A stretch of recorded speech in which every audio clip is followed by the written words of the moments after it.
Musically meditated. Musically meditated. Musically meditated. Welcome to Musically Meditated Podcast. I'm your host, Joe Riley. I have a special guest with me, but before I introduce him, real quick, shameless self-plug for Musically Meditated Podcast. We have a number, so send us love, hate, whatever you got at 1-812-963-4727. That is 1-812-963-4727. Musically Meditated is available on YouTube, Instagram, Facebook, Twitter. You can listen on iTunes, Stitcher, Spotify, YouTube, iHeartRadio, whatever podcast listening platform that you prefer. And now I'm going to introduce my guest, and that is Mr. Cory Caesar from the Chromatic Distortion podcast. What's up? That's right. What's going on, man? How you doing, dude? Pretty good. Thanks for having me. Appreciate it. Thanks for coming on. Yeah, Thanks no for problem. coming on. Just a little, where can people find your podcast? You can find it anywhere. I'm on all the platforms, Apple, Spotify, Stitcher, Anchor, Castbox, Radio Public, pretty much anywhere except for YouTube. You can just search Chromatic Distortion. Cool. We also got an Instagram page and Facebook page if you want to check that out. Right on. Yeah. Yeah, like it, follow it, and share it. That's right. You're going to like this episode, and if you know us, and even if you don't know us, share it. Don't be scared. Yeah. Don't be afraid of that little button. It's just a button. It's just push a button. it. Just push it. Yeah, even if you don't like it, just push it. Maybe someone else likes it. Maybe somebody else will like Yeah. it. Be a But promoter. But yeah, you're like on episode, what, 16? 16, yeah. We just did our first guest. Okay. So it's been usually just myself, and we don't really have a topic. We're kind of a non-genre podcast. We're a general topic podcast, if you will. It's just randomity and obscurity, pretty much. Cool. Yep. Yeah, so, you had some serial killer ones. Yep. You had your grandma birthday one I Yep. liked. And then we just did our first guest. So trying to change that dynamic a little bit, trying to get guests in more often. Hopefully have you on here at some point. Yeah, I'd love to be on. Yeah, and just it's a little better repertoire with somebody else, you know, a little different dynamic. It is. For sure. It is. What should we do our episode on? Dating in our 30s? Yeah, we could do that because it's rough life out here for us. But yeah, man. Another thing too, you know, we've been friends and acquaintances for a long time, but we don't keep in touch all the time. No. But we did go to Nashville together this year, and that was pretty cool. And that's when we, I don't know, we gossiped, we caught up. Yeah. But we did talk about podcasting. We too. sure did. And That's what made me start this because we that's actually, awesome. yeah, That's awesome. I was wondering if it went that way. it did definitely. And we brought one of Stretton, my co-host and my producer. He ain't here with us right now, but shout out to Stretton. But I brought the brick, I call it, the Yeah. recording device. Remember, with the microphone. Yeah, sure so, do. So, you know, we had a few cocktails, right? It was a lot of cocktails, but yeah, you know, it was getting late in the night. It's good late in the night. And I'm like, dude, let's go do some freelance podcasting. So, excuse me, we brought the brick with us, and we just hit the streets. And unfortunately, the brick died out or something after Yeah. 10 minutes. Yeah, we got a because 10-minute recording. got a 10-minute recording with a homeless guy. That, I don't know, maybe that'll see the daylight. I don't know if Stretton still Yeah. has it, but we interviewed a lot of people. Yeah, And it was really cool. that second interview was the best because that dude was a little crazy. Yeah, remember he said he had a plate in his head? He had a plate in his head that the CIA was watching us through like an implant in his eye, and Kinda- that he had wrote all the lyrics for all these big country songs. Oh, Remember, that's because we were right. asking people like how they Right. felt about the lyrics in country and just how many country bands like the people that just cover other country music. Yeah, like where's the originality? Exactly. Right? Yeah, and that's, I mean, everybody was there for the country. That's Yeah. what you're going to get when you go Yeah. to Nashville. But we were even just interviewing other random people and like, what's up with the hip hop scene here? Remember? And there really wasn't, Not much. not much. No, Because we were kind of countryed out after like the first 24 hours. pretty much. Let's not lie. No, We're like, it all sounds the same. You walk in every bar and you're It pretty much does. hearing the same thing. I mean, it's cool. It's a cool atmosphere. There's a lot. It was so many people though. It was like Memorial Day, right? yeah. Which was also like the Canadian The Canadian holiday. holiday or something. There's so many Canucks, man. And then it was 98 degrees, yeah, like the band. minimum. like the boy band. Remember, all I did was just sweat. Sweat. I was just sweating. Yeah, it was bad. It was bad. It was hot. It was super moist out. Yeah. But we had a good time, man. It was good. But yeah, that was cool catching up with you. And then just like anything, most people like to talk about music, you know, and For we had a sure. good music conversation. We don't listen to all the same kind of types of genres, but we definitely have something in common when it comes to hip hop. For sure. I remember we were talking a lot about like atmosphere, Yep. you know, we were talking freestyles, which is what we're going to do today. We're going to talk about our favorite freestyles, like not in any particular order and not from any particular decade, kind of like all over. Right. But that's what we're going to do. And I remember we agreed on atmosphere. Like I said, we talked about Big L Love a Big L. lot. You know, we love Big L. But, you know, I felt like we could really knock something out in the future. So here we are. Cool. And we're going to talk freestyles. Yeah. Freestyles. You know, for me, I think what makes a really good freestyle is like the MC has to be clever with his punchlines and metaphors. No question about You it. know, like that's really like the witty part of Yep. it. You know, it kind of like sets you up, and then the really clever ones like will make you chuckle too, like Eminem, for Exactly. They example. got a little bit of that comedy dynamic with the punchline. It's a little hard, you know. Right. It's like you're talking smack about somebody, Right. but you're also doing it in a comedic way, Exactly. which I think are the best freestyles. And we're going to talk about some of our favorite diss tracks too, hip hop. So this is a Okay. hip hop episode. I haven't done one in a while. I don't remember the last one. I think it was like a happy birthday episode. And the last time I talked about freestyles was a long time ago too, like episode 11 with Mike Barth with that Black Thought. Like Black Thought just dropped that 11-minute freestyle. Yeah. So Which you turned me on to in Nashville. in Nashville, Great. it's an great awesome song. freestyle. Yeah. So everybody go back and check that out, and check out that episode too. It was a really good episode. So that's one of my favorite of all time, but I don't really want to digress and go back to that Right. since I already talked Yep. about it. So we're mentioning it here, but yeah, you were showing me some and I showed you the Black Thought. But like I said, with the metaphors and the punchlines, like punchline rappers especially, you know, like they hit that like the 1-2, you know, like the jab and the uppercut, or a couple Yep. jabs and they throw the no-hitter Yep. quitter, you know, like That's where I'm at. I'm a straight lyrics guy. right. I'm semi-tone deaf, so I have trouble following like the beats and the other aspects of the music, but I can follow the lyrics and I can follow the punchlines. Okay. So if there's good lyrics and good punchlines, I'm instantly drawn to it. And if the lyrics are on the beat, it helps me hear the beat, if that makes sense. Yeah, it does, because a lot of people like Wu-Tang, they always rapped offbeat. Yep. You know, and that's kind of a different approach. And Yep. so did Andre 3000, you know, because shout out to what album was that? It was ATL Aliens. Do you remember that? Not really, no. It's like got its 20-year anniversary. So, yeah. But anyway, Andre always kind of rapped off beat too, you know, and that kind of It throws you off a little bit. throws you off. Yep. But like you're saying, you listen to lyrics, so you're a Lyrics. lyrical dude. Yep. Lyrical dude. And like for me personally, growing up, like I guess freestyling, like the first shit I really listened to, I would have to say it was Ed Lover and Dr. Dre, Yo MTV Raps, but I was so young. But they would have a guest on, and then usually they would do some sort of freestyle. So the one that really stuck out to me when I was younger was ODB. It's like a drunken freestyle, so you can check that out on YouTube. Like, Is it him? Is it the one where he's like sitting in a club? It almost seems like, and he's like super drunk. not that one, but Okay, that's you know what another I'm talking one. about? Okay. Yeah, You don't even know what he's saying in that thing, but it rhymes. I It mean- does. It does. But no, this one, he's like wearing like a flannel and a hoodie or something, and his hair's all crazy, and he's drunk. But I mean, that's why he's the drunken master. But yeah, everybody go back to that. That made an impression on me when I was younger. Like I show it to Wallace's son, Andrews, all the time. You know, I'm like, yeah, this is Yeah, the best yeah. freestyle ever. He's like, that's crazy. And he loved Wu for a minute. But then Yeah, like Woo. another one too was this freestyle by Crazy, and it was on a Crazy Bone from Bone Thugs, and I was younger, and they had like a DVD. It was probably like right when Art of War came out, and it was like an audition freestyle that they did for Eazy-E over the phone. Oh wow.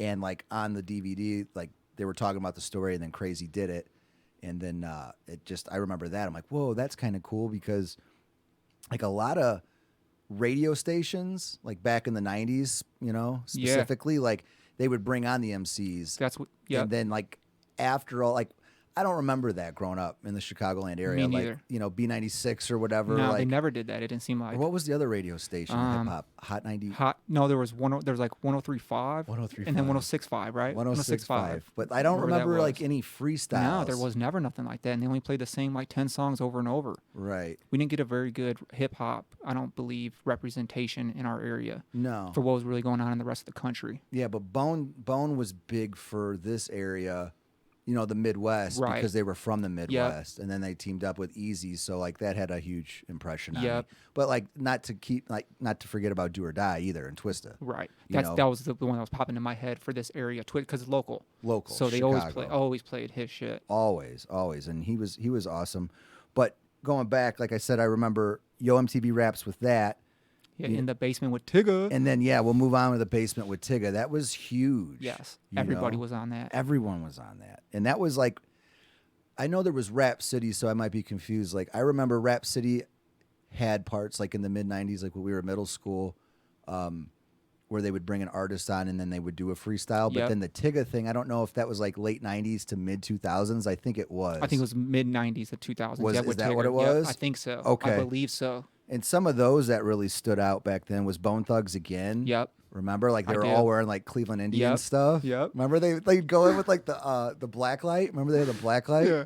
And that Tigger would always come out too, and he wasn't bad. No, Remember, he'd no. always start it off. Yeah, he'd always start off and he'd come back in and do a second verse, and then a lot of times that guy would come right back in and do a second verse. There was like Ludacris was on it, did a great verse. Ludacris was great. Yeah. He was really Cassidy, a guy I'm gonna talk about Yeah, we're later. gonna talk He about has a great Cassidy. he has a great one on there. good. D12 was awesome too with Yep. Eminem and the Wu-Tang. You know, Wu-Tang Clan had some man, great ones. That's the first real like introduction to freestyle rapping. I think that I was introduced to was Wu-Tang because Okay. they were doing all the like the radio stations back then Right. promoting in like '93 promoting 36 Chambers. I believe. Yeah, they would go on. And what else was cool about this era too, like the late '90s, early 2000s, was the Napster era. Yep. So do you remember like we'd be at James's house or we'd be going to college parties and you could just download. So Yep. all these old radio recordings of freestyles finally coming out. Were coming out. Yep. Because you couldn't get that Nope. back in the 90s. No, and then what helped out with that even was Eminem dropped 8 Mile came out, which is Right. all about freestyle battle rapping. Right. And then so that's me. I was like, all right, well, that's the, I kind of and that was based off of real shit that was going on in Detroit at the time. Mm-hmm. And so I just started looking into the Napster aspect of it, and you could start pulling some of these recordings that people were doing Right. at these shows, and it was cool. It was really cool because, like, what were some of them? Obviously, Big L, we'll get into him for a second, but all his stuff was available. And a lot of the Eminem early stuff before Yep. he was with Dre was available, and it was amazing. Yep. And then, like you said, like old Wu-Tang stuff, like, you know, it was always kind of like a rough sound or a rough recording because it was from a radio Right. station in the 90s, but it was cool to be exposed to, like, the art and craft Yeah. of freestyle. Yeah, some were even done. It seemed like just like in a club of some sort. Yeah, like they were right. just there DJing or something. They're Right. like, my boy's here. Let's kick a freestyle real quick. Right. Like just the early, I don't know, just the 90s, like the golden era of hip hop's the best still, like For the sure. 90s. That's just my Yeah, opinion. I'm pretty much stuck on that era with Right. music. To be honest with you, in terms of rap, Mm-hmm. never really got off it because like when I left for work, and I turned into more of a not a podcast, but it was when satellite radio came out on Howard Stern's show. So I because I didn't really care for rap that much. I didn't like that era of rap either. No, like right after high school, it was changing for us. Yeah, it was like Nelly got real big. Yeah, and it was like Ja Rule was changing from gangster to R&B. R&B. So it was all going like this R&B route and super soft. And like I'm about punchlines and beefs and hard lyrics against somebody else because that's to me it's Yeah. funny and it just gives it a different dynamic. Or some gangster Gangster shit, rap, dude. right? Right. If we're gonna rap, let's make it gangster, Let's dude. make What are it we doing gangster. here? Yeah, right. Something Like I don't care about your car, bro. Right. Or your money clip. Exactly. But yeah, that was like I was never a real big fan of 50 Cent. Like he's a good rapper, you Yeah. know, like in like the game too. Like even Cassidy, we'll get to Cassidy, but I know he was with like Rough Riders and he's from Philly. Like he started off and he had some commercial success, didn't he? Yeah, not much. He had a few songs, I Okay. believe. But yeah, but then He had like Hotel, Get No Better, I'm a Hustler, and My Drink and My Two Step. okay. But other than that, he's a freestyle battler. That's it. Yeah, he is. That's his claim to fame. We'll get to him, but let's transition into Big L. Okay. So I'm gonna go into my little personal story. Doug Myers, shout out to Doug Myers. He's probably gonna be a little ticked off because he wants to do a Big L episode. I bet you because I guarantee my. It's funny because that's my first introduction also. Really? Well, it's a Doug story at least. Okay. In terms of it. Yeah, with Big L. Yep. Okay. Yeah, he wants to do a Big L episode. So maybe Doug. I don't know. But Big L, he entered my life like when he passed away. I didn't know who he was, and then I remember Gangstar. They had I forget which album it was, but they had a song, and in the very beginning, Premier's like Big L, rest in peace, and I went to their song. I'm like, who is this guy? And then they had one of his singles on BET and MTV. It's like, who is this dude? He passed away. And then I had like a Source magazine and read about him, and like he got shot multiple times Yeah. in the face and in the back or something crazy. Yeah. And then there was a song with him and Tupac. That's the one. That was my first introduction. It was It was on the Deadly Combinations. Deadly Combination. That song was tight, It dude. was tight, and it was on the Big Picture. Yep. The Big Picture That was album. my first introduction. I'm like, who is this guy? Who is he? And like at first, like with Big L, he's nasally. Yep. You know, so his voice might not be for everyone. Like right off the bat, he's kind of like, I don't know. I mean, I don't want to talk bad, but everyone has their own voice, and his isn't one that necessarily like catches your ear like a Tupac or a Biggie. No, it's in that weird transition from like high pitched to not high pitched. Yeah. So it's like in that weird level almost. Right. You know, so I was like, okay, but then his freestyle, dude, the sick. 98 freestyle. Dude, sick.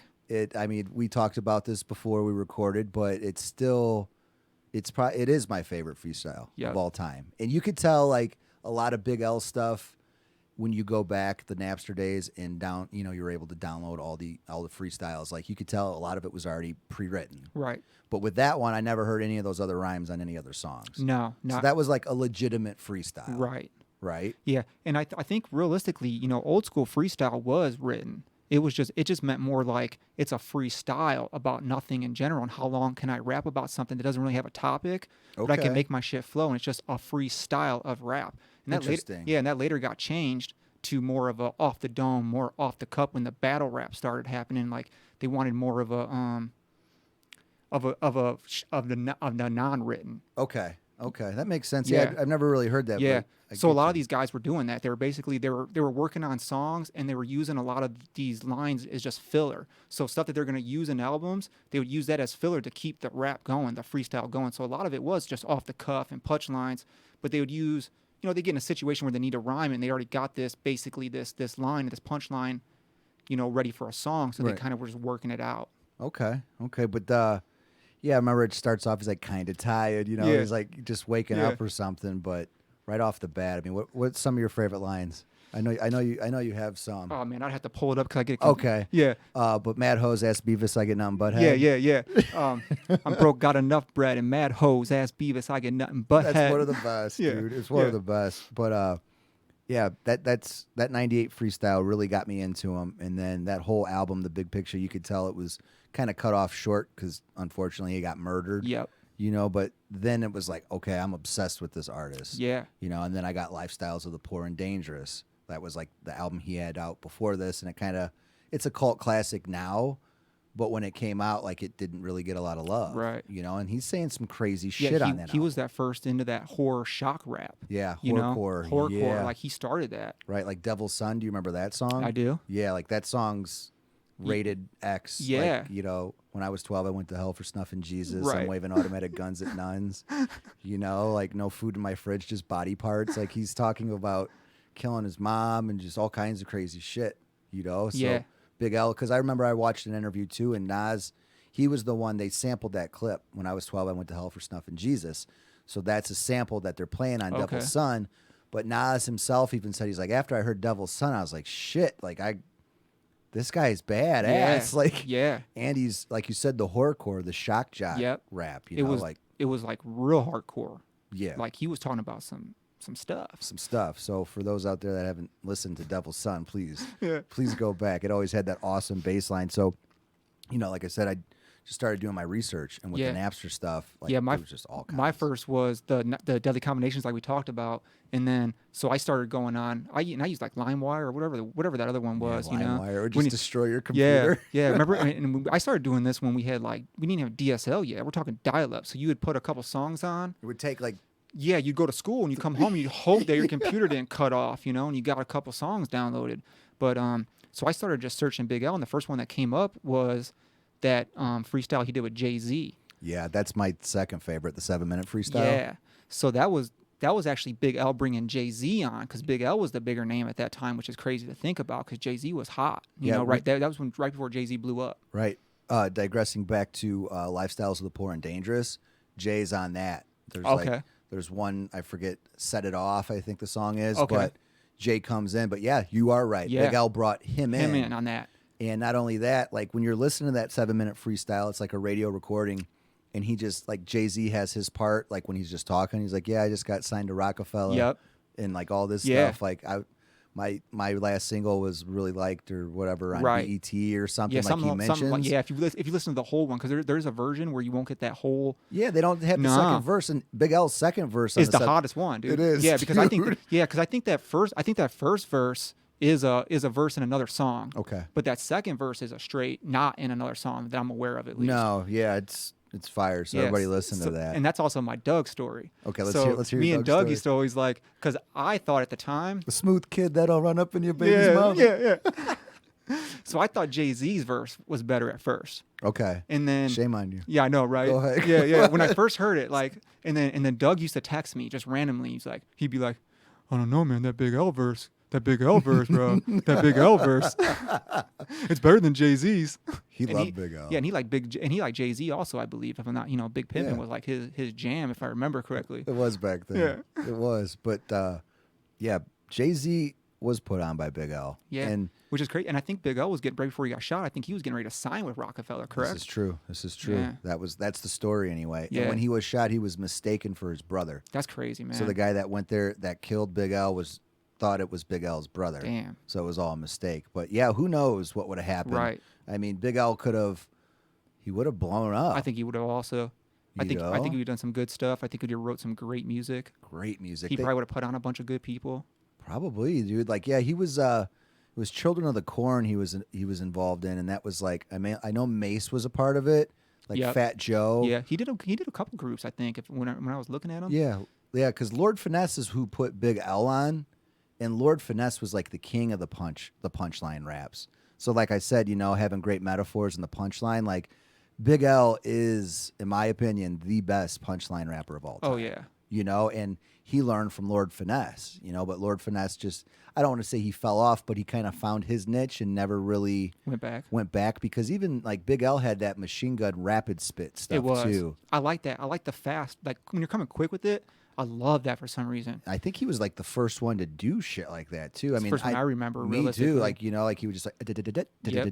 Yeah, Method Man would, I guess, get into a little bit of that. He'd go kind of fast sometimes, but The way not like did it. L did it. No, Nah. dude, he was awesome. But yeah, that 7-minute freestyle, the second verse. I mean, is he even better. says Big L slow. Hell no, bitches get on the roof when I ain't got no hotel dough. Right. He's just got the best one-liners. You were never a leader. Your mother should have swallowed you. yeah, Like that. He's got some just cold rhymes for sure. But yeah, big Mitch Mommy Millions, Doug Myers, man. Like he loved Big L. Oh, I yeah. think I probably showed it to him because I was just cooler than him back then. Right, yeah. But he would always bump that. Yeah. He loved him. He loved In him. the Taurus. In the Taurus, in the old Taurus. But now let's transition into. You brought this up earlier. I remember it, and I remember the first time I heard this. It was like through the Napster days. But it is the Biggie and Tupac freestyle, and I know that was like in '93, right? Yep, it was in '93. As far as the history, but that was the first time I ever heard it because wasn't it recorded like on a tape or something? You Yeah, said? so it was actually live at Madison Square Garden, and it was for the Budweiser Superfest, and it was back in �93. And their verses are actually from a longer cipher, if you will, and it had Shaheem, Big Daddy Kane, Wow. and Scoob on it. Scoob sucks. Yeah, but he sounded like a little fucking kid. You know? Dude, like he ruins it Yeah, at the when beginning. his verse comes on, you're like, why'd they let the 6-year-old rapper get on the stage? Sorry, you know? Scoob, if you're listening. Yeah. We're not trying to be disrespectful, Nah. but you're going against the two best, rappers Right. maybe of all Right. time. And it was a DJC and Big Daddy Kane concert, and they only had a 10-minute spot. They were the only rap group on the entire show. Really? It was headlined by like Patti LaBelle, I think. That's crazy. It is crazy. So what they did was, it was like in Brooklyn, which was a few minutes from where Biggie grew up. Uh-huh. And what they did was they just basically, I think Biggie had just done. Ready to Die? No, it wasn't Ready to Die. It was the Party and Bullshit single. I love that song. Yeah, so he did. Party Yeah, that was and his first real bullshit. single. So Was he did, it? Yeah, so he did that Okay. Party and Bullshit single. He wasn't that big yet. He really wasn't even.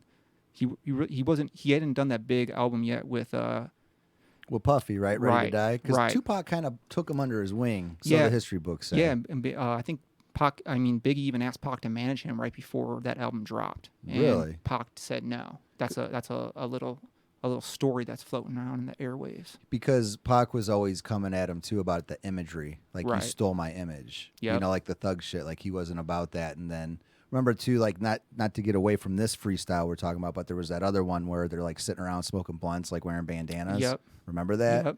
Like that was pretty good too. Yeah.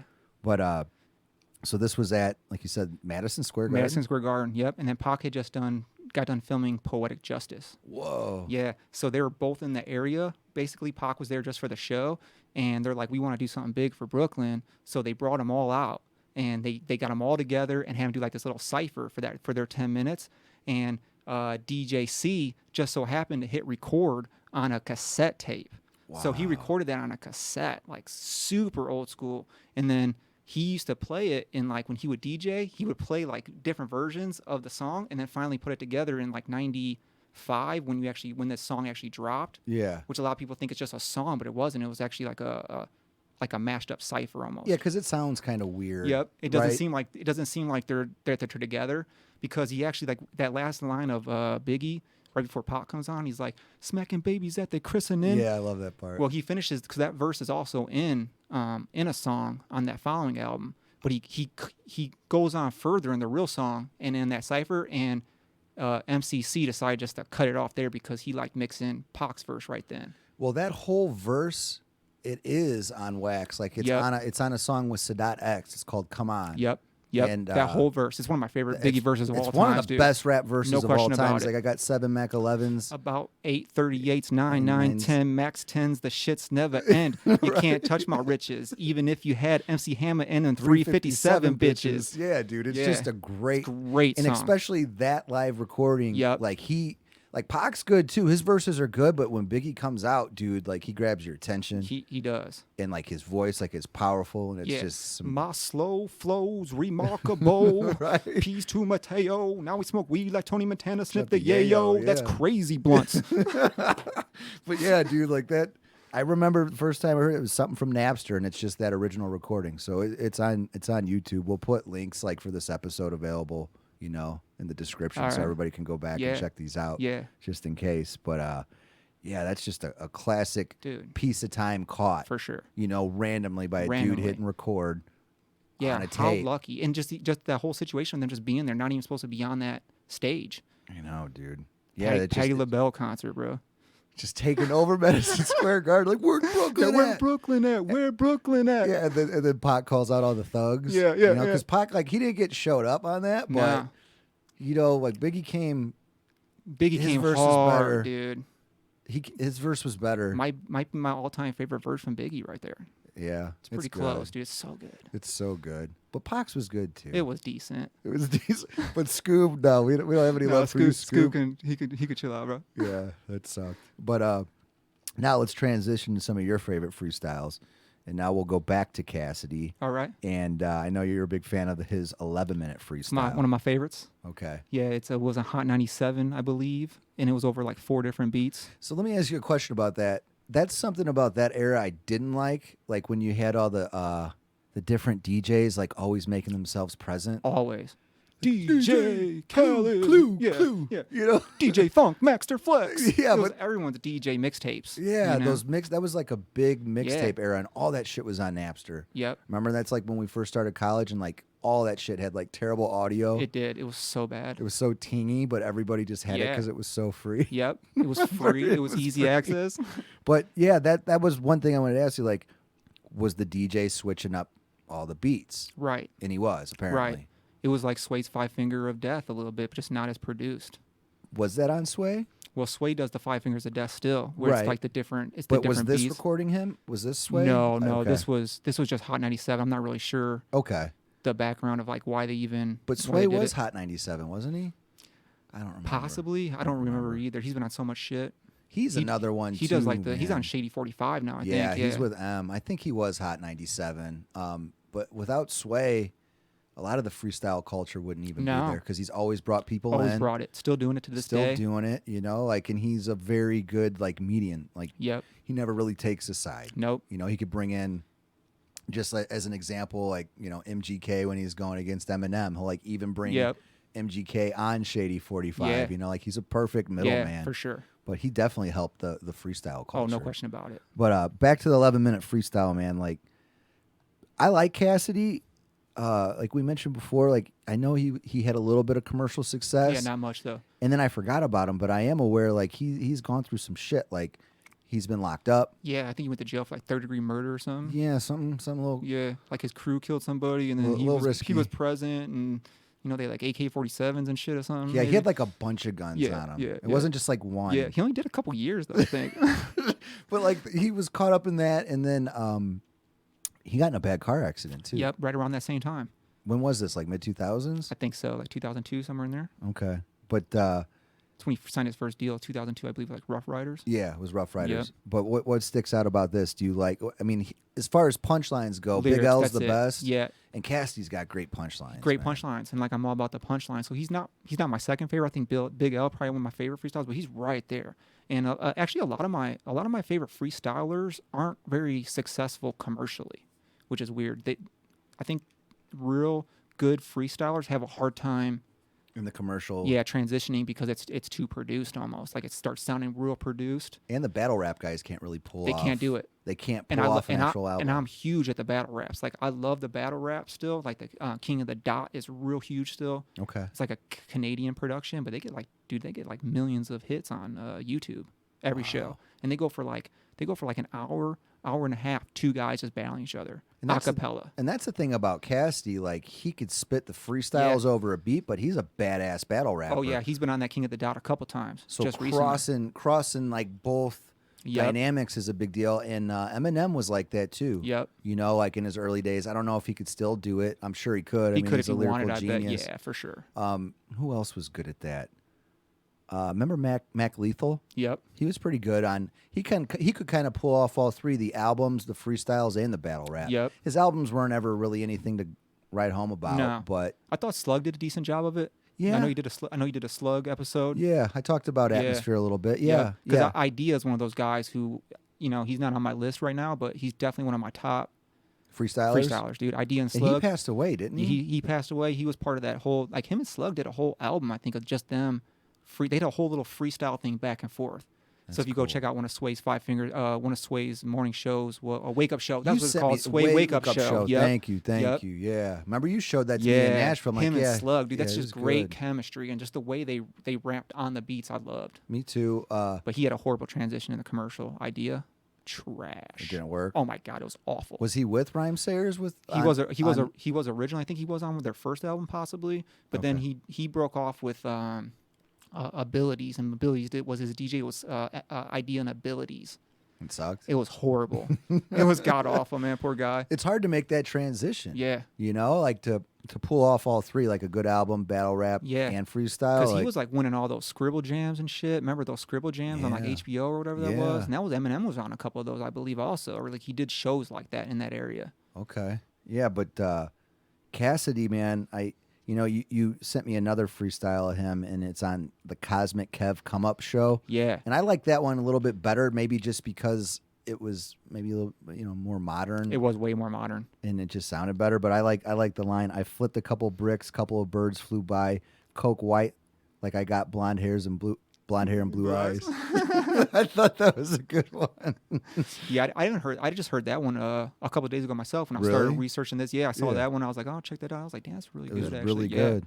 But the 11-minute part, so the history behind that, like he didn't stop, he just kept going. Just kept going the whole time. No chorus, no breaks. It just transitioned to a different beat, and he kind of would just like switch up his little flow just a little bit. But it's super hard. Tons of punchlines. It's like, so my block made heavy money, my weed fluffy, and got red her like Peggy Bundy. That's my favorite. I love That's that. my favorite. I got 20s come cop from the house, cause the green you got garbage like Oscar the Grouch. So you're way better at reading the rhymes than me. Like I'm total like white dude. Like and da da da. Yeah. Well, I can't just read them because it doesn't make sense because I'm trying to like hear it. Right with the beat. Yeah. We should have done that. I should have brought like my drum machine in here, and we should have did the beats over the drum machine. But yeah, he had. I remember the red hair like Peggy Bundy. I remember that. And then one of my favorite lines also, I use it all the time because I'm skinny now. And like when people talk smack about me being tiny, I'm like, I'm a big man crammed in a skinny body, and with the mini shotty, I'll jam anybody. Yeah, dude, he had some great punchlines, and he's from Philly. You don't hear of a lot of rappers from Philly. Who else was Tretch from Naughty by Nature? Yep. And Tretch is a badass rapper too. Yeah. Not to get off subject, but like really, he's got some sick flows. Oh yeah. You know, they kind of did a little commercial thing, but he was still spitting. I know he's like one of Eminem's favorites. Yeah. But yeah, I'm trying to think of any other Philly dudes. I can't think of any. And the Roots, they're from Philly. Yeah. So Black Thought is too. And Okay. that'll be a good transition into him because how long was that freestyle? Was it 11 minutes? It was like 9, 10, 11 minutes. It was somewhere in that range, I think, at least. Right. It was long. It was long. Yeah. Now, remember he had that little thing in his ear. So I was wondering like if he was just hearing a beat, like it wasn't like his headphones, but like maybe something, I don't know, is there a little guy behind the robe like telling him what to say? I doubt it. I doubt it's too it. quick to like be, I don't think you could be listening to someone tell you what to rap and then you rap it right behind them. I think that'd get too confusing. Or even if it was pre-written, like to remember, like any of these guys to remember something to say and rhyme for 10 minutes. Yeah, 11 minutes. That's not a song. So it's not like it's something that you're playing constantly. Like, you know, you got to remember they remember these songs because they're playing them 100 times. So to be able to rap for 11 minutes, no chorus, that's just intense, I think, any way you look at it. Super talented. Whether it's written or not. And even if it was written, it was probably only written like a day before. Right. But yeah, the Cassidy 11-minute freestyle it's just, I don't know. It's impressive. But if I have to put it up against, like I said, that Black Thought one, it's pretty, I think Black Thought's better, but I might be a little bit biased. Right. You know? Yeah. But Mike Barth's a huge Cassidy guy, so he's been throwing me Cassidy stuff for a Yeah, I while. like Cassidy, man, for some reason, battle rapping wise. Yeah, they did send me a battle rap between, it was him and, I don't remember who else, but it was pretty decent. Was it long? I think it was. Was it like him and Disaster? Yeah, he's like screaming at him. Yep. Okay. Yeah, that was in King of the Dot, probably. Was that? Yeah, in Canada. Right on. Yeah. I always liked Real Deal back in the day. Yep. Remember Real Deal? Yep. And Dirtbag Dan. Dirtbag Dan. Is he still around? He does a couple shows. At least he was in like the 2000s. He was still doing the King of the Dots, like like mid 2000s. Okay. Yeah. Yeah, I remember him. And Real Deal was from Pittsburgh or something, but he was good. He was clever. And there was like a Hispanic guy. I forget his name, but he was good. But Mac Lethal always showed up and did a great job. But now we'll transition into Wax Spits Fury. What's up with this Wax dude, man? Spits Fury. I remember you telling me about him a while ago. He was like a MySpace dude, wasn't he? Yeah, he's pretty much a YouTube star. Okay. You know, he does some comedy skits and shit, but he has his own podcast I researched too. Oh, really? I didn't know that. Oh, I might want to check that out. Yeah. Yeah. He's basically just this Wax Spits Fury. He's just in his bedroom closet, bro. Like his bedroom, in front of his closet, he has like a Pomodoro hairstyle or something going on. Looks like he's getting ready to go out to the bar. Yeah. You know? He's got some dirty laundry laying around. Got some dirty laundry, some boxes up on the shelf, and he's holding a beer. But it's a good flow. He just goes off, dude. Like that's a whole nother thing. Like, where do these guys? Like, I think it's about 4 minutes, but like it's nonstop. Yeah, and it's full of punchlines, and then he does some stuff with his brother, like Herbal T, and they do a lot of music. So they play instruments too. So they play music. So he does like some band work over his lyrics. His couple songs are pretty good. He's one of those guys that tried to do a commercial album, didn't turn out very well for him. So more of a YouTube star. Yeah, and I first found him on a cipher. So it got big on YouTube, those internet ciphers where someone would make a beat and they would send it to they would call out 5 people or something, or they call it one person, they give it to that person, and that person would do a verse, and then he'd call out at the end the next guy, and then they would do like a 5-6 rapper cipher put together over the same beat. Okay. So that's where I started hearing him. He was doing a couple of these ciphers I was listening to. Right on. Yeah, I was impressed. Like you showed it, you showed it to me in Nashville, I believe, or maybe you sent me some links when we were talking freestyles. But it was good. Yeah, he has some just a couple cool lines. He's like, "They reputation I stand by, ready and patient, pounce out and horrify you like I'm Freddy or Jason. In fact, it's so lethal when I spit at these people that they just cast me as the lead in the next Saw sequel." See, he's one of those guys that had trouble reading because he likes to spit off the beat, and he goes over that bar and into the second bar. The second bar. Yep. And then continues and does a whole nother line, and then sometimes he doesn't continue with that second bar. He'll do like a bar and a half and then a bar. Yep. You know? MF Doom's like notorious for that. Yeah, and if you try to read their lyrics, it just doesn't make sense. It doesn't make sense. Because if you don't know exactly how they're saying it, it's like he's this breaking sounds it off. awful. Yeah, he's breaking it off like you said in Yep. between like beats per measure and Yep. bars. Like Eminem does that stuff too. They Yeah. just like kind of they're so good they just mix it all up. Yeah, which I think's great. It is if great. you make it sound good. Some people try doing it, it just doesn't sound right. I agree. You know? I agree. All right. What about this guy? We'll transition into J.R. Ryder. J.R. Ryder, my favorite. The 6-minute freestyle. That's definitely my favorite freestyle probably of all time. Is it? Yeah. And why is that? Just the hard punchlines throughout the entire 6 minutes. What's the story on this dude? I don't know anything about him. Not very much. Right.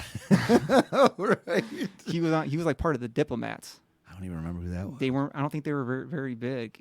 Dude was only 16 when he did that verse. Put it that way. Where did you hear of this? Like how? Like just just going YouTube. through YouTube? Just YouTube back, and then when I was looking at freestyles back in the day, Okay. it was one that popped up.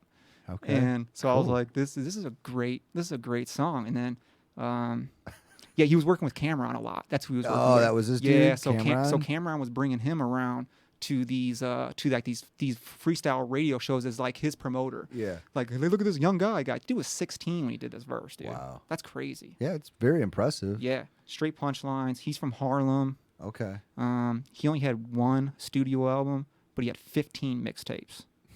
So he's that guy. He's that guy. Yeah, and he did some calibration. He collaborated with Cassidy, Fred Money, Lloyd Banks, Tito Green, Ransom, Drag On. Wow. I don't know in what aspect, but that's what the internet told me.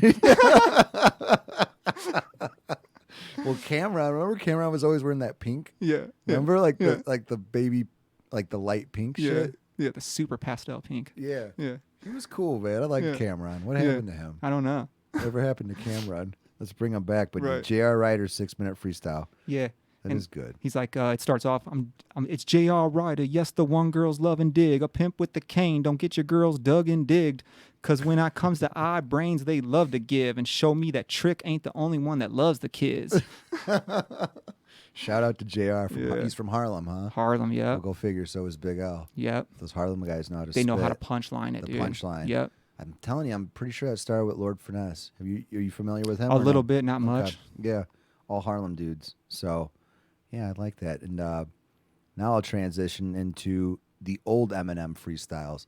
Now, there's like a bunch of these. Yes. But going back again to like that late 90s, early 2000s stuff and the Napster when that came out, there was just a slew of them. And I just love them. Like the one, the XL freestyle that came out in 98, that's one of my favorites. And what else? The when he's with Proof in the car, it was like an Yep. old MTV2 video. Yeah. And they're just playing like the beat in the actual car and they're just going back and forth. It's just awesome because you Yeah. can tell they're like best friends ever. Right. And that was just like right when Slim Shady came out. And there was something like I mentioned earlier, like with Eminem, he was always like sharp with the humor aspect. Humor, yeah, but super hard still. He was a more of that shock rap, horror rap, still Yeah. kind of too like Big L was. Yeah, he was. And like I remember he had Big L mentioned in one of his raps before, so you could tell he definitely studied and did well Right. at it, but yeah, Eminem was just like the first to really open admittedly rap about drugs, which Oh yeah, which could be good and bad. I mean, now you kind of see this wave that's killing these new young rappers because they're doing right. too many drugs, but he was open about He it. had nothing off limits. What he talked about, Nothing. which I like. Me too. Now it's just he's so good. I think he's almost too good for his own. He should have stopped at Rap God and just ended his career. Did you like Rap God? I thought it was good. Okay. But the old Eminem freestyles were just the best, man. Yeah, the one you sent me, I forgot all about that freestyle. Which one? With Proof? No, the other one. What was the one? Oh, it was like a radio one, like when he would just still had dark hair and wearing a hat. Yeah. I can't remember. Kind of look a little pudgy. Yeah. I used to listen to that one all the time in the Bonnie, dude. Yeah. Yeah, that was one of the ones I downloaded off of Napster. Okay. Yeah, Back in those, the day. those Napster days, Yep. man. Like it was kind of hard searching for them, but when I was like, okay, my favorite freestyles, it's like, man, those early Eminem ones were the best. Right. They were Could the you imagine best. if we had like real internet when we were kids? Like That'd be like crazy. access to YouTube and shit Yeah. for music? It'd been so much better. It would have been better, but then a lot of stuff gets watered down. That's true. It's too hard. Like even just trying to do this podcast was like, oh my god, it's It like was like all there's this so much information shit. overload. Yeah, it was hard. That's why I always try to like to do it like when I was younger and try to, you know what I mean? Like really sit down and think. Because if you just like type into 5 best freestyles, Yeah. you know, like all kinds of shit's gonna Yep. get thrown at you. But yeah, man, the early Eminem stuff is some of the best. For you sure. know? I Some of my can't, favorite by far. I can't pick out an exact which one, but like all that late '90s, like right when the Slim Shady LP came out, Yeah. like that was his best. Oh, yeah. You know, he was just showing up. And a little backstory on that, he would do the battle rap shit. Yep. You know, like just like the movie 8 Mile. Yep. He was part of that scene Explain. for sure. He was a part of that scene. And I don't know how true the story is. My cousin Ian has been an Eminem fan since day one, you know, from Michigan. And he had this story, like Dre heard about him. Everybody probably knows that story. But M ran into Chino XL, and it was in Detroit. And Chino XL is actually good friends with Proof, you know, or they like, I know Proof was on one of Chino's actual albums maybe about 10 years ago, but Chino XL beat him. Like in a rap battle? Yeah, in a rap Okay. battle. And Chino, you know, I don't have like, you know, just anyone could Google Chino XL Right. freestyles. And he did a lot of like, he was one of the first Sway in the Morning guests, like featured guests. But there's a Chino XL freestyle I sent it to you with Crooked Eye, and that's amazing. And as far as metaphors go, like Chino XL is the best at metaphors. I you like know? the metaphors. And I think like he might not be everybody's like choice MC with the way he sounds and the way he flows, but I always liked him. Like he does the rapid spit too. Like he'll get off beat and do the machine gun fire stuff like Big L, but like his metaphors are just amazing. Right. You know, and thank God to Sway, because like I think Chino had some decent commercial albums. Like I think Rick Rubin produced his first one, oddly enough, like Creep and stuff. And then remember Tupac took a shot at him. Yep. And Tupac took a shot at him because Chino XL, it's on YouTube. Check out like Didn't he say don't he have sickle cell or something? Would no, mean? that was Mobb Deep. Oh, yeah, that's we'll right. get into Okay, that. okay. But Chino XL did a freestyle like on a New York radio station, and he made a reference to Tupac getting raped in jail Oh wow. when Tupac was like, Yeah. Tupac you know, didn't like that. as I a bet. metaphor. No, that's why at the end of Hit 'Em Up, like Chino XL. Yeah, that's what I'm saying. That's I know he talked Remember calls he him out on talked- that. Yeah, he Yep. calls them out because of that radio freestyle. But you know, he didn't mean any harm at it. But then Chino's he's no wuss either. Right.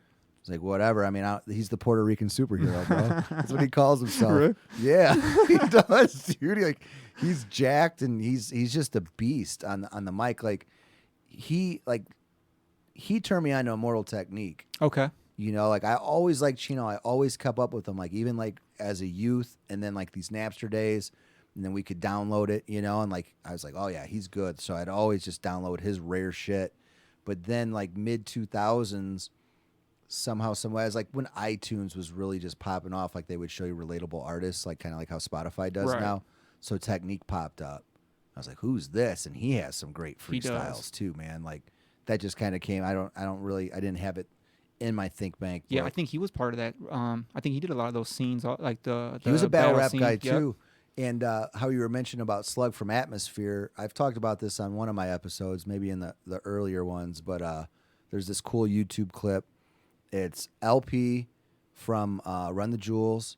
It's Slug, Aesop Rock, Mortal Technique, and Poison Pen, and they're all just doing like a little cypher freestyle like at the same show. Like it's in the streets. Like I don't know if it's in Chicago or New York, but it's on YouTube, and it's a really, really good freestyle. It's all of them. No shit. Yeah. You have to check that out. Yeah, it's like probably 2000 or something. Yeah, because I know they're doing a lot of stuff like that. That whole little group was all part of like I think they were calling themselves the Rhyme Slayers, I remember the Rhyme Slayers. Yeah. and they were like just going out and battle. It was like that was their big thing was the battle rap, and they're winning all kinds of battle raps.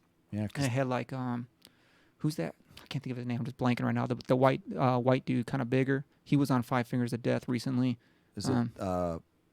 It's not Diabolic, is it? No, I can't think of his name right now. I'm Okay, blanking. it's all good. Yeah. It's all good. But that's a really cool video to check out. And like I said, if it wasn't for Chino XL, I would have never heard of Immortal Technique. And they're both beasts. I know that they tour together and they're buddies too. But are you familiar with Chino or not really? A little bit, not much. Okay.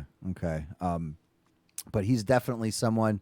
If you like the metaphorical shit, like he's the best in my opinion. Punchlines, Big L, Chino XL with the metaphors. They should have done a song together, man. They should have.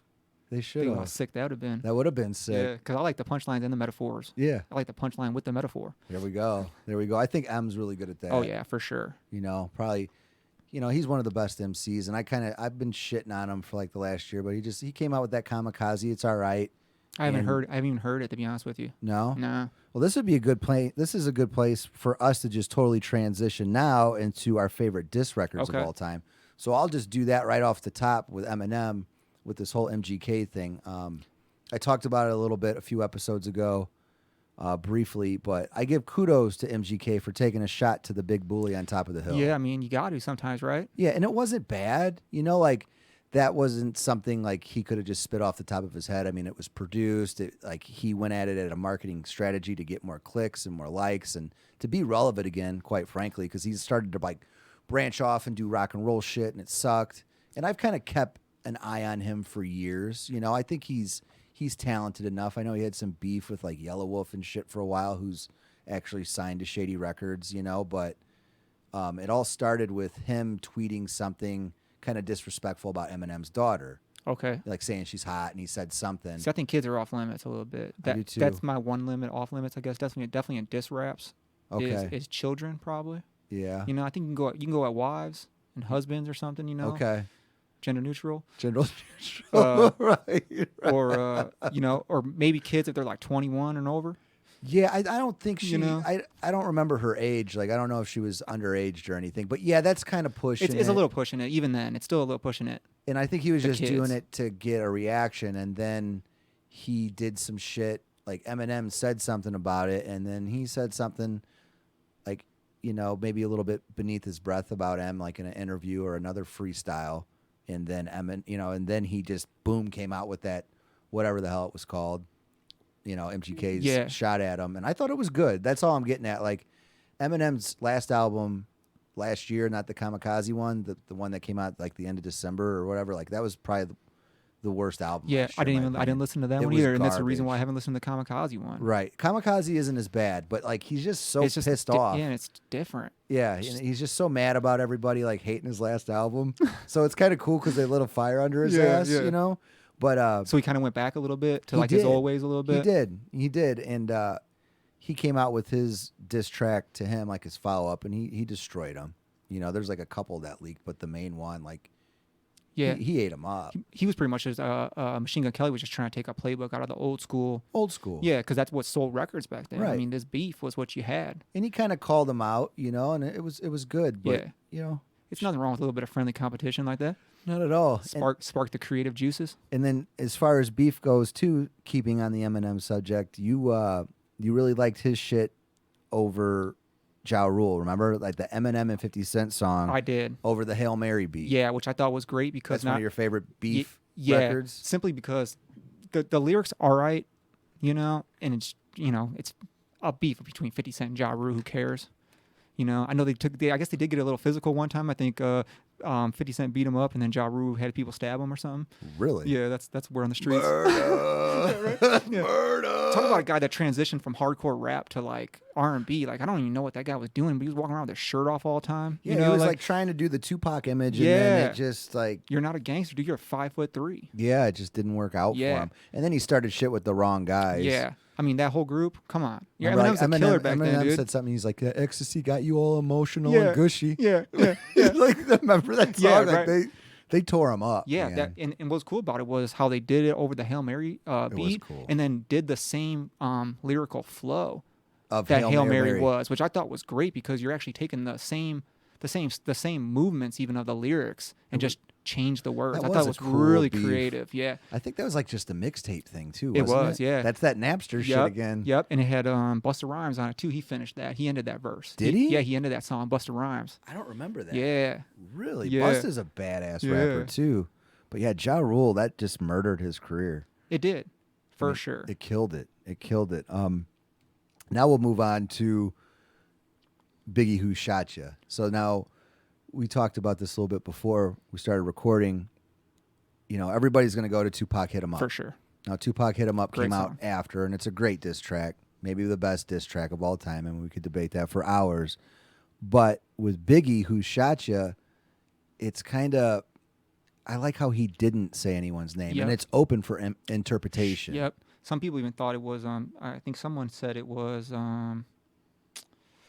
It was supposed to be a song. That whole song was supposed to be for a Mary J. Blige album. So Apparently.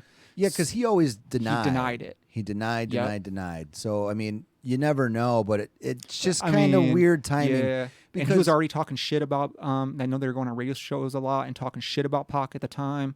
So it just makes sense that it was about him. It does, or it's just really bad timing. Yeah. Coincidence. Coincidence. Because I think Mary J. Blige said it was too. According to the story, they thought it was too hard. Okay. Which makes sense. It's a hard ass song. It is. You know? Over kind of like a chill little beat. Yeah. You know? Yeah. But, Who shot you? Separate the weak from the obsolete. Hard to creep them Brooklyn streets. It's on. Fuck all that bickering beef. I can hear sweat trickling down your cheek. Your heartbeat sound like Sasquatch feet. Thundering, shaking the concrete. That's one of the. That's sick. It is sick. I know the timeline, from what I understand, is Pac was going to the first time Tupac got shot. He was going to the same building that they were in recording. Correct. Right? Yep. So I don't know if they had something to do with it, but they were there. Like, Tupac felt like he should have been warned before going there. Right. And the backstory on that too was, according to Biggie, Tupac was hanging out with some very well-known drug dealer. And this drug dealer was like the king of New York. I don't know the guy's name. It doesn't matter. But like, even Tupac's rape case, this guy set up Tupac because Tupac had a big mouth. And Big told him, like, hey, man, I'm from New York.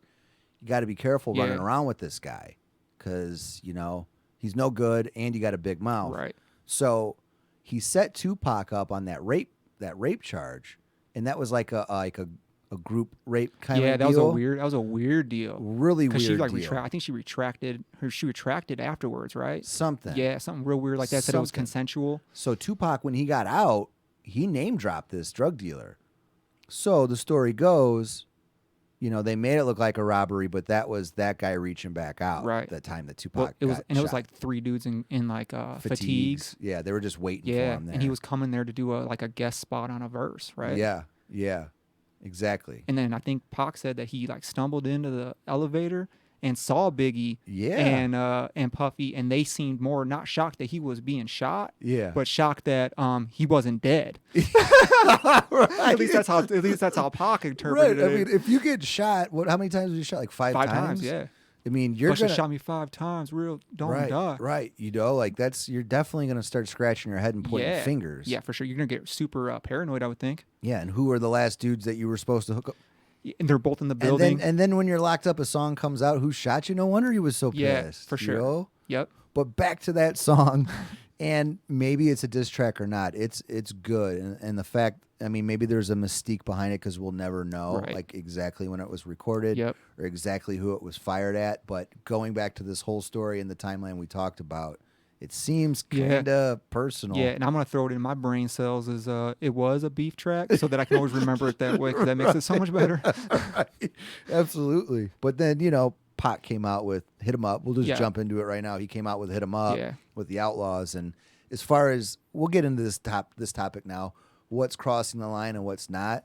I mean, when you start off with your bitch, you fat. Fuck your bitch and click your claim. Yeah, you know, like, you know, saying I had sex with your wife and not in those words. Remember that one? That one too. That's the best. I had sex with your wife and not in those words. You know, he came out. How do you feel about Pac's new record? I love L.A. Oh yeah, that is. Yeah, I love L.A. That was the Machiavelli album. But yeah, when he came out with Hit 'Em Up, like, he took shots at a dude's wife. He went after the whole group. Right. Everybody, bad boy. Like, looking back at that now, being the age that we are, I could see where people are going to start losing their lives. Like, you start talking about, you know, a man's wife like that, or, you know, their mother, like in a derogatory way, like, things could come back, you know? Especially if you're trying to live an image.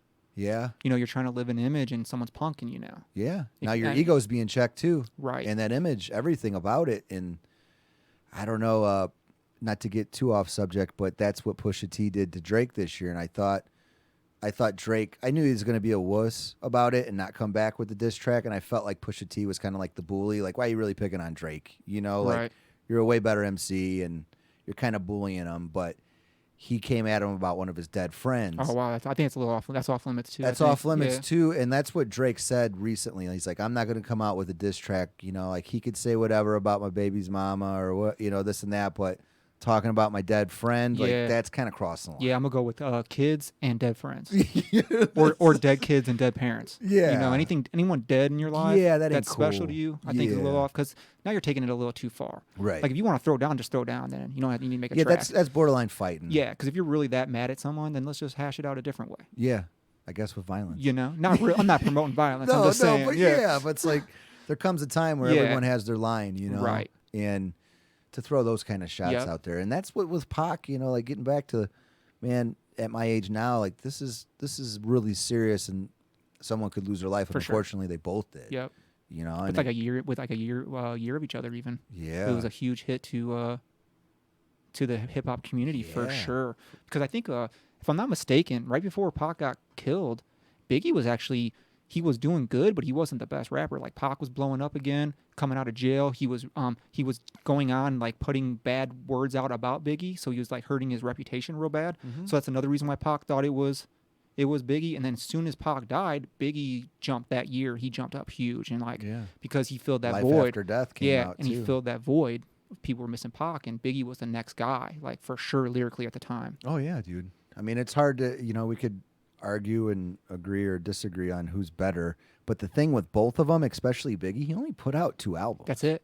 It's crazy, but I mean, they were good. But they were really good. Yeah. Yeah. I mean, who knows? I mean, Pac put out more. A lot of albums. I mean, he probably put out 4 or 5. I can't think off the top of my head. I think it's 5. Yeah, and he did a double disc, That All double Eyes on disc, Me. And All that Eyes on was Me. like 40 songs or something crazy like that. Yeah.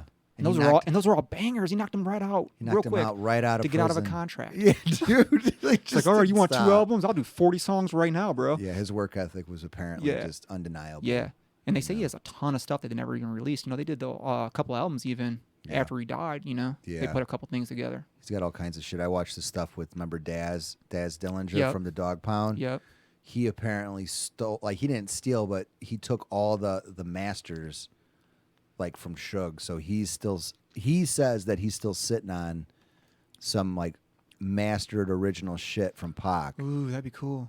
But he can't put it out, you know. I mean, as far as 'cause he the doesn't own the rights. legalities or whatever, it's like he made them, he produced them, and he tricked Suge. Like it's like all the masters are there, and he actually took them. So Daz and Daz is a thug. Like he was never intimidated by Suge or anything. But yeah, like Daz produced a lot of that album, and Dre did a few cuts too. But Daz was all over that All Eyes on Me album. But back again to the Tupac Hit 'Em Up. I mean, it's a classic diss track For sure. Another thing with this, I'll transition into this topic with Mobb Deep. You know, at the end of Hit 'Em Up, Tupac was talking bad about a lot of New York rappers. A lot of all of them, pretty much. Fuck Bad Boy. Yeah, and he came Their out. staff label. Your crew, record anybody crew. with yeah, you. pretty much anybody. So then he took if you want shots to at be down with Bad Boy, fuck you too. Basically, yeah. At Mobb Deep. Remember, he's like, "Don't you want to have sickle cell?" Yep. Like, and that's where Prodigy and HVOC or Havoc, like, they're like, that really pissed off Prodigy. You know, he's like, I do have sickle cell anemia. Like, how is he going to take shots at like an actual disease? And Prodigy passed away last year. Like, he's a great. Really? Yeah, he passed away. I love Mobb Deep. I've always liked him. And they're like, okay, well, we're going to come at him too. So they came out with Hell on Earth.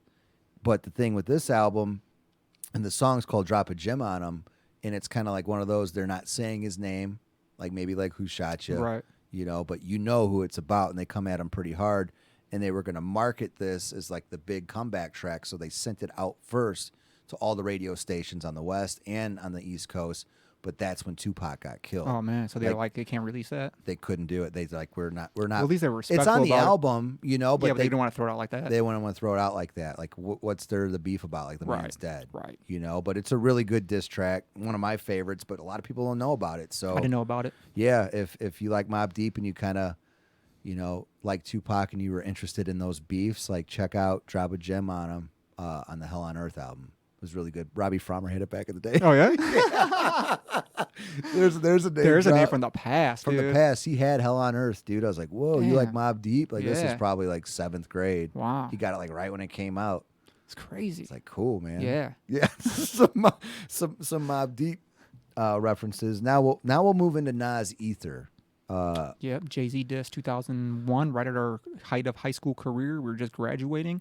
Yeah. It's like the last of the beasts, I guess. Like the real beast that I remember. Me too. You know, with And the one of the Nas, best. Jay-Z. Oh One of the yeah. best. I've always been more of a Nas guy than Jay. Yeah, I like Nas. You know, I mean, he's had some questionable tracks, but you know, like his commercial stuff, like his first few albums, like Illmatic, Stillmatic, I love them. You know, I like the Lost Tapes album too. A lot of people don't know about that, but it's like a lot of his B-sides. But remember, Jay came at him, and it was getting really personal. But Ether, Ty Boho, Yeah. remember? That's it, bro. Remember, like he comes at him Yeah. hard. He basically just ends it. He did. You know. He ended it.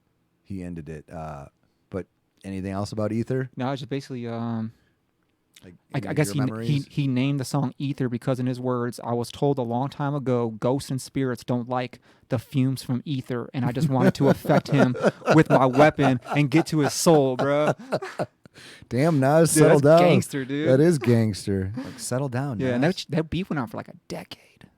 Yeah, That was a decade-long beef. they did not like each No, other. and it all started, I think, because wasn't it Nas supposed to Nas was supposed to do a guest spot on Dead Presidents 2, and he didn't show up. Really? Yeah, and that started the whole beef from that. I guess Nas is notorious for having kind of like a lazy work ethic. Oh, really? Yeah, like he could have done a lot more with a lot of different producers, but Nas just kind of did Nas. He's like, I'm just doing my thing. I'm just doing my You know? thing, you know. He's like, I put out my first album's a hip hop classic, you know. Right. So, you know, why Illmatic's the Right. shit. What do I got to Yeah. do again? Yeah. I think that's kind of like what he's been writing on this whole time. But Ether is a great diss track For sure. A couple other honorable mentions. I'm not going to get into them Yeah, because for sure. if you want to listen to me talk about Eazy-E, we just had a pretty good episode that was strictly Easy, and Real Compton City G's is probably my favorite diss track. I mean, that's totally biased of me, but what I really liked about that is they called out Snoop and Dre for not being gangsters. Right. And Easy shot the video in downtown Compton. He's flashing guns and shit, you know, like he just had enough. Like, stop making me like Right. the brunt of your jokes. Yeah. Like, You're the studio gangster, and I'm the real I'm gangster. the real gangster. Let's right. be real. Let's about just it be here. real. Yeah. So that's my favorite diss track. I mean, I'm an Eazy-E fan, and then you can't deny it. Ice Cube's No Vaseline. Oh yeah, great. You know, I mean, it's just he Yeah. he destroys them. I mean, all NWA broke up basically right after that. Yep. They were taking shots at him a little bit, but just all through skits and a Right. couple disses here and there. But I think they knew they didn't have anything. No, and they didn't really want to. No. You know, they wanted to keep the beef kind of like alive, but not really stoke the flames. and you not know? on wax because he murdered them. Right. You know, I mean, and I love NWA even more so than Ice Cube, but he did win that. Oh yeah, no question about He it. destroyed Unfortunately. him. Yeah, he destroyed him. But all right, we're gonna move on to a little part, and we haven't received any of this in a while, but the hate mail section. Okay. And you know, for all those maybe new listeners, you can email us at musicallymeditated@gmail.com, or you can call us at the number, which is, hold on, I don't even remember, 1-812-963-4727, and you could send us love and hate, but I like to take the hate in and laugh about it. So, Corey, could you read some of this hate mail Sure. that I put on the list? First one we got. Okay. Number one, what happened to the videos with the past few episodes? Was Joe too nervous to have his big dumb face smiling and drooling over his favorite band of the year, Birds in a Row? Damn. Damn, you're talking about going hard at somebody, Yeah, bro. That's man, a beef track, dude. They come hard, but it's okay. Yeah. I welcome it. That was a beef track. Big dumb face. Well, thank you. Yeah. Assholes. Yeah. Yeah, I do like Birds in a Row. All right. I couldn't record it because we had to go to Chicago. So Yeah, there you go. kiss my grits. Yeah, podcast was on the move, guy. Yeah. Right. Wow. All right. What else we got? All right. Okay. I've not read these, so this is great for me. Okay. Joe, move to France or get off the Birds in a Row nutsack. You decide, bro. Well, hey, I like the new album. I don't know what to say. Yeah, like you did one episode on Birds in a Row. I'm mad at you. Well, I did like a couple. Oh, okay. They kind of like fell in, like, I In am on line. their nuts a little bit. So they got a good point. Sometimes you gotta ride the jock a little bit. I like you know? that album. I love it, man. Like I did a review of it, and then it came on like my favorite heavier albums of the year, and then I interviewed them. So yeah, they're giving me. I'm getting the right hate. I get it. I'll probably bring it up again just to troll you, hater. So. All right, number 3. I could tell by the length of both Stretton and Joe's beard that they want to push their secret hidden liberal agenda. Ooh, that's to be about the next episode, right? Damn, dude, going dirty. They go dirty. I didn't know that liberals had beards, but that's pretty clever. Right. I thought that was a human thing. Yeah, I thought we just all have beards, Yeah. but I guess the length, I guess that That distinguishes you between a a liberal. hipster, or a liberal, not a hipster, but a liberal or a conservative. Yeah. Are there conservative beards? I mean, I guess you would shave them more conservatively. So you, Yeah. would, you know, is it there would- like a conservative length? I would like, think is that it- a 0.33 millimeter? Probably. That's Can't- where I try to keep my. Yeah, to can't- be honest, hater. yeah, it can't be more than 0.16. Okay. You know? Right. What else we got? What All right, else we got hipster scums. Keep chugging the La Croix. Is that what it's called? It's pronounced? LaCroix. LaCroix. Until I don't drink no fucking beer. Is that beer? Yeah, crap. No, it's just the sparkling water. Oh, yeah, It okay. is hipster juice. So keep drinking that LaCroix. Was it? How do you pronounce it? LaCroix, bro. LaCroix. Yeah. Craft beer and Fiji water, Joey boy. I do have my Fiji. Hey, Fiji water is pretty good, man. It is. We will take all endorsements. Thank you, Yeah, Fiji. yeah. Yeah, right on. Whatever. I'll take the hate. I'll Right. take the hate. Well, thanks for reading the hate mail. Yeah, no problem, man. If you want to send some, go ahead, Corey. I will. Okay. I will. Like, hate on yourself with this Yeah. episode. We'll see if we get any hate, because this is our first recording in like 2 episodes. So, With the video, yeah, with the video. I'm Yeah. cute. I got a mustache. It's half there. I like the mustache. Yeah, I know you're talking shit about that mustache on one of your podcasts. I was, but that was Yeah. the Chicago mustache. I mean, there's a hipster level of the mustache. There's got to be. Definitely, Yeah. definitely start doing like the little curl. You Yeah, get that when it curl, starts you're an doing that- asshole. Yeah, you're an asshole. Or straight off, you're automatic asshole. Like, you have to have gone through something to have Yeah. a certain length of a Yeah. mustache. Like, Yeah. you got to be like at least 35 or have like Right. seen some shit. yeah. You know, I'm so you're- 36. You're I'm right there. You're yeah, there, I'm close, dude. dude. I'm gonna we're shit. adults almost, dude. All right, man. Well, to close on this, I always do a meditate on this, and all I have to say is never make permanent decisions on temporary feelings. You know, if you do that, it'll cost you. Think things through. You know, I struggle with this. I jump the gun. You know, we all have a little bit of a paranoid, Definitely. vibe. I mean, I know I do. I'm always, jumping the gun a little bit. I but- do the same thing I've been doing lately. I've just been, if I want to send something to somebody, I stop and I just say, okay, let me just wait 10 minutes right? and see if I'm still feeling this way. And then Exactly. usually it's like, okay, I don't need to send that. I don't care anymore. Yeah, that was just heed the moment. I Or don't need sleep to send on that. it for 24 Yep. hours. You Yep. know, like I shared a story with you. We won't get into that, but I've had some curveballs thrown my Yep. way, and there was some decisions I could have made. Yeah, And put some people on blast, or just went totally with my emotions. But I sat back. yeah. I reserved myself. yeah, that's I cool. did. I would meditate like on it. Like, Yeah. no, I'm not. I think that's Nah. great. I think that's great advice. What you just said right there for anybody. Thanks, man. But yeah, man, never make permanent decisions on temporary feelings, real. dude. You just That's gotta. legit. You just gotta like let it go. Yeah, that's in every aspect of life, though. Realistically, that's job wise, that's investment wise, that's Everything. anything. If you take those words, you're probably going to be coming out all right with yourself. Yeah. You know? You could put that. You could Put put that that on on- your screenshot. Man, that could be a fucking bumper sticker, bro. Thanks, dude. Well, Murder, thank you again for coming Appreciate it, on. man. Appreciate having me. Where can everybody find your podcast again, real quick? Chromatic Distortion. You can find it on Apple, Google, Spotify, all the major podcast apps. Pretty much, you can find me. Cool. And yeah, I can't wait to come on yours. Yeah, for sure. And like I said, we could do maybe like I said, dating in our 30s. We could or do that something. because I have no specific topic, so we can talk about whatever we want. Oh, I love it. Yeah. You won't get me out of the room. Nope. We could talk for 3 hours, dude. I don't care. I don't care. We recording it all, bro. Right on. Well, everybody, thanks for listening to Musically Meditated Podcast. Share this, like it, dislike it. I really don't care. Send the hate mail. We love it. And I don't know. What did you think? What are some of your favorite freestyles? Feel free to participate. Post some of your favorite freestyles on the Facebook group page. Caesar, you've posted some stuff on there Yep. before. I'm also going to do a November vinyl challenge. So there's like a list. I'll be posting on some social media stuff. So every day of the month, you post like whatever record it is, whatever the description is. Oh, cool. Yeah. So whoever is a avid vinyl collector out there, check it out and participate. It'll be fun. I'll have a daily update. Nice. Nerd alert, man. I'm all about it. It's like showing off toys, Right. like in your mid-30s. Look what I got. Show and tell. Yeah, right. But everybody, thanks a lot. Adios, Murder. Bye. We'll Appreciate have a it, good man. night. All right, thanks, dude. I'm musically meditated. That's right. I'm musically meditated. That's right. I'm musically meditated.